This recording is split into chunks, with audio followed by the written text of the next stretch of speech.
তোর favourite subject তো history. History আমার খুব ভালো লাগে। মুঘল আমলে একজন সম্রাট একজন সাধারণ প্রজাকে একদিনের জন্য বাদশাহ বানিয়েছিলেন। বলতো কে সেই সম্রাট আর সেই প্রজারই নাম কি? একদিনের জন্য রাজা, তো পুরো সিনেমার গল্প। হ্যাঁ, এমন ঘটনা সিনেমাতেই দেখা যায়। কোন সম্রাট এটা করেছিল? মুঘল সম্রাট হুমায়ুন 1539 খ্রিস্টাব্দে চৌসার যুদ্ধে হুমায়ুন শেরশাহর কাছে পরাজিত হয়ে যখন পালিয়ে যাচ্ছিলেন তখন তার ঘোড়া গঙ্গায় পড়ে যায়। হুমায়ুন প্রায় জলে ডুবে মরতে যাচ্ছিলেন। এমন সময় একজন জলবাহক তার প্রাণ বাঁচিয়েছিল, আর তারই পুরস্কার হিসেবে হুমায়ুন সেই জলবাহককে একদিনের জন্য দিল্লির বাদশাহ ঘোষণা করেছিলেন।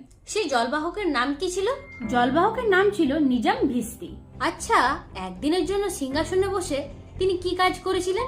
একদিনের রাজত্বকালে নিজাম নিজের নাম স্মরণীয় করে রাখতে চামড়ার মুদ্রা চালু করেছিলেন।